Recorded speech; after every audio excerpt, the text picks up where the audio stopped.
On Moodle, there's a handout, Major Arguments for God's Existence, and I'll go through that now. There's also beneath this one, 20 Arguments for God's Existence in a book from Peter Kraft and Ron Taselli, and then some arguments from the Fine-Tuned Universe, and also another handout from Victor Reppert's book, C.S. Lewis's Dangerous Idea, which articulates arguments from reason. So there's lots of different arguments for God's existence, but we're going to focus on, in this lecture, just the major ones. Then, of course, we can discuss this in class. So first, the ontological argument for God's existence. And we do address this in Systematic Theology 1, so I won't spend a lot of time here until we get to the end of the argument and the updated version of it that Alvin Plantinga likes. But in a nutshell, this comes from Anselm in the late 11th century, 1070s, in his book, the Proslogion. Anselm was an Augustinian monk. He was an abbot of a monastery. So he tried to be Augustinian in his theology, in his style, in faith, seeking understanding. That was his catchphrase. And so the monks said to him, you know what, Anselm, we think you're amazing, you're great, but to prove that, or to demonstrate how wonderful your mind is, we think, here's a dare. Can you prove that God exists in one sentence? Can you come up with a single sentence which proves beyond any reasonable doubt that God exists? And Anselm took the dare, and then one day in church, in worship, it came to him, a eureka experience. He said, that's it. God is that than which nothing greater can be conceived.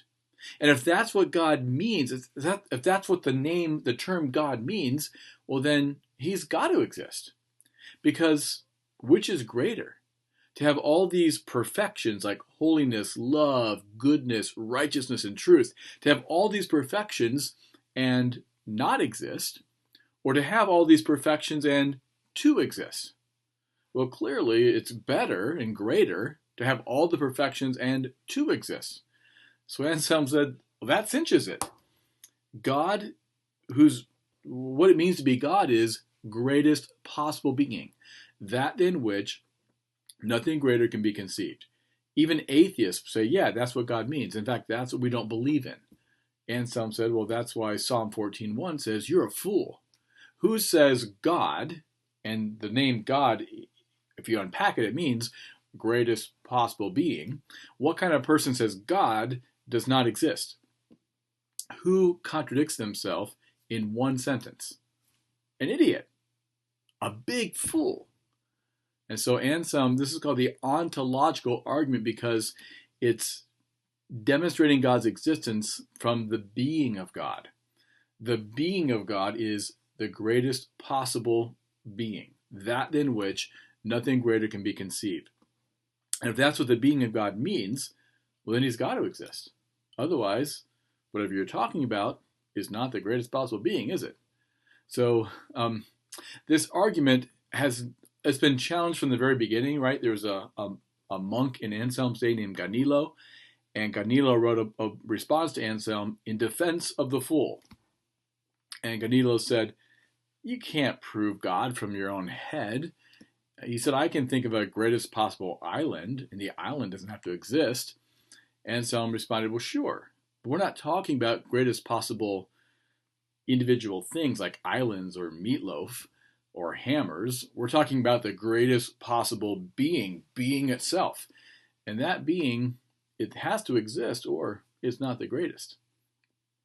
So everyone has an idea of God as greatest possible being. And if you have that idea of God, well, that proves that he must exist. Otherwise, your idea is nonsense. So it has been challenged from the very beginning. Immanuel Kant said, I can imagine having 100 guilders in my pocket, and the guilders don't have to be there. So it's been challenged from the very beginning, but it's never gone away. I think maybe the staying power of the argument, it shows how hard it is to logically deny God's existence. If God is the greatest possible being, well then how could you logically say that being does not exist? Because whatever you say doesn't exist, you're not yet talking about God, are you? You're talking about a second greatest possible being. Alvin Plantinga, has said he thinks it works. And if he thinks it works, it probably works. Here's his updated version. He says, God's existence is either necessary or impossible. Now, to understand what philosophers mean by necessary or impossible, number 4 here, I just lay out what's called possible world theory. So all these circles represent possible worlds, and there's an infinite number of possible worlds. There's our actual world, but then there's all these other possible worlds. Some possible worlds could be just like this one, except one tweak, like Donald Trump did not become president, or just like this world, except Cleveland is a really great championship sports town. Just like this one, except Michigan beat Ohio State. Sorry, I'm a Buckeye, and I just can't imagine it happening anytime soon. So you have possible worlds that are just like this one, but just a little bit off, or you can have ones that are very different, right? A possible world in which God didn't make humans, or possible worlds in which Jesus came to the Chinese, or we don't have, no creature has ears or eyes, right? That's possible. God could have made a world like that. So you put all these worlds together, something is necessary if it shows up in every possible world. And something is impossible if there's no possible world in which that thing could exist. So necessary, every possible world. Impossible, no possible world. So major premise, because we're talking about God here, and God is the greatest possible being, he can't just exist. He can't just maybe exist. God's existence has to be to the nth degree, either all the way necessary or all the way impossible, because he's the greatest possible being. He does nothing halfway, nothing that's not the greatest in either direction, right? So that's the major premise. Minor premise, well, God's existence, it's not impossible, right? Even the most hardcore atheist wouldn't say God's existence is utterly impossible. Everyone would admit there's at least one possible world, I guess, in which there could be this being. Well, once you give God a foothold in one possible world, because his existence must be the greatest possible kind of non-or existence, if you give him one possible world, then God must show up in all the others. So if he's in this possible world, he must also be in this one, and the actual world. Therefore, conclusion, God's existence is necessary. So, there you go. I'm not saying the ontological argument will lead people to Christ, but I do like it. It just shows through reason how we are hardwired to believe in God, and it's very difficult to logically deny his existence. The next one is the cosmological argument, and there's different varieties of this. William Lane Craig likes the Kalam cosmological argument, but they argue different versions of this argument, argue from the being, the existence of the world, or using it had a beginning, so emphasizing its temporality.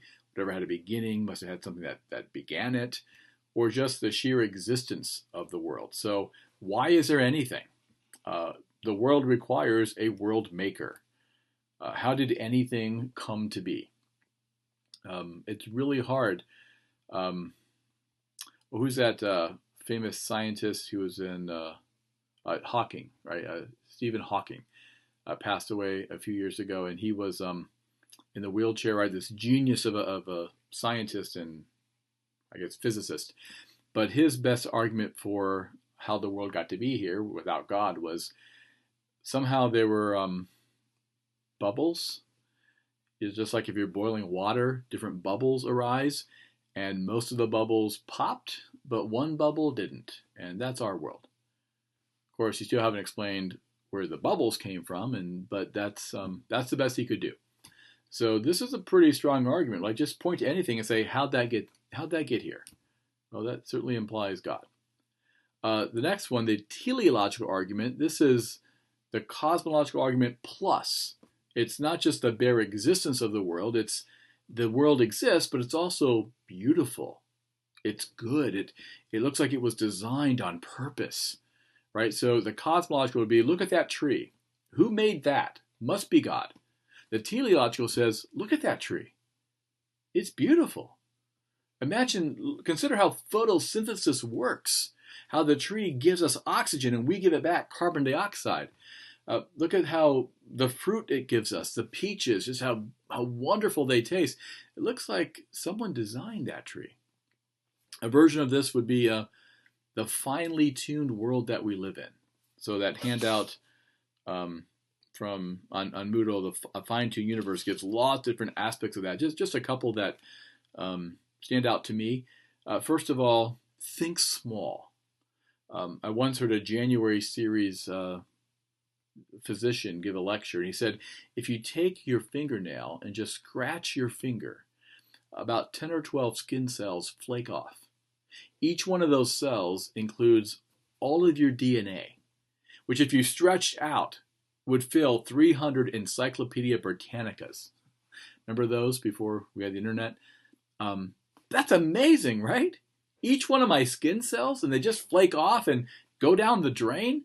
They each contain all those letters of my DNA. And if there's just one key misspelling in a significant spot, you might get a terrible, incurable disease. And so for most of us, the letters are spelled correctly in each one of our cells. That's crazy. Or think big, right? If our Earth was just a little bit closer to the sun, we would burn up. If it was just a little bit further away from the sun, we'd be Michigan. Okay, we are Michigan. You know what I mean? We'd freeze to death. So, wow, our world is just at the right distance to the sun and from the sun, and tilted at just the right angle to get the 4 seasons that we enjoy in Michigan. That's not likely just to happen by accident, right? Looks like this world was designed by someone who knew what they were doing. Then you have arguments from reason, and this just point to the handout on Moodle, Arguments from Reason, and this is just a quick summary in that handout from Victor Reppert's book, C.S. Lewis's Dangerous Idea. And Alvin Plantinga also talks this way in a lot of his writings, but the main argument is rationality cannot be explained by materialistic naturalism.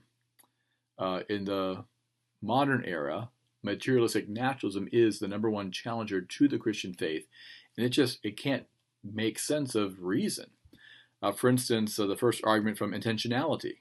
Our thoughts are not just chemical neurons firing in our brains. Our thoughts have intentionality. Our thoughts are always about something. So maybe a materialist could put you under a scanner and look at the brain impulses, the firings in your mind, and show how this firing led to that thought, or this firing led to that emotion. But so they can explain the physical aspect of your thoughts, but they can't begin to express how your thoughts are not just physical, your thoughts are about something. And how does a thought about something cause my arm to move? How does it even work? They can't begin to explain that. Argument from truth. Truth transcends the physical world. It doesn't make any sense to say that one bit of matter is true of another piece of matter. If we have the concept of truth, that implies immateriality. 3, argument from mental causation. I just mentioned that. How does one mental state cause another? How does some firing in my mind cause my leg to stand up and walk? Who can explain that? 4, the argument from psychological relevance of logical laws, right? Laws of logic. Everyone believes in the laws of logic, but laws of logic are not material. They're immaterial. So everyone believes in immaterial things like logic. And well, guess what else is also immaterial? God. So if you can believe in logic, and that is not material, it shouldn't be too big of a stretch to say, well, why not also God? Number 6, the argument from the reliability of our rational faculties. So C.S. Lewis said it this way: if atheistic naturalism is true, and our everything that exists just evolved through natural selection and through random chance. Lewis said, well, what is random chance? It's not rational, it's random. So if everything is evolving through random chance and natural selection, that means even our rationalities, even our minds, are the products of chance. And if chance is not rational, then even our rationalities are the products of irrationality. And if that's true, why would you trust it? Why would you trust your reason if it's itself grounded in something which is not rational? So that's a pretty good argument. Alvin Plantinga has picked up on this and said, in his warranted Christian belief and warranted proper function, he said that to have knowledge, we must believe that our faculties are successfully aimed at truth. But in the atheistic worldview with evolutionary Darwinianism, they say that our faculties are aimed at survival advantage. So we believe what helps us survive. But he says survival advantage, that's not quite the same thing as truth, is it? So a witch doctor can run away from tigers because he thinks the stripes mean they're infested with evil spirits. Okay, but that's not true. And yet the witch doctor, he's going to live longer because he's running away from tigers. Also, think in our world, sometimes people do live longer. There is a survival advantage to believing things that aren't true, right? If you have a cancer patient, that cancer patient will probably live longer if he or she is optimistic about her chances. Now, maybe they shouldn't be, right? Maybe they have stage 4 cancer and they're going to die soon. But if they think somehow they can beat this, and so they have a positive attitude, that can go a long way somehow that we can't explain, but we know it's true. Cancer patients are always told your attitude is key to how long you will live. So believing something that isn't true, such as I can beat this thing, will help you live longer. So evolution says that survival advantage, that's how our minds have evolved. But as Plantinga says, but that's neither here nor there when it comes to aimed at truth. Survival advantage could just be false. So a key question is, our mental faculties, are they aimed at just surviving, or are they aimed at truth? So all to say, there's lots of arguments from reason for God's existence. And then quickly from morality, and we'll deal with this more with the problem of evil, but just to say for now that I think everyone believes there is such a thing as evil. We may disagree about what falls in that category, but we all have things that enrage us and make us say, that is evil. Well, how can you do that without God? If there is no God, all I have are my opinions, my preferences. I wish you hadn't done that. But I can't very well say that's evil. All I can say is, I prefer you not do that, or my people, my social group, my community doesn't like that. But so what? Entire communities can be wrong. The Nazis proved that. Anytime I say that thing is evil, what am I assuming?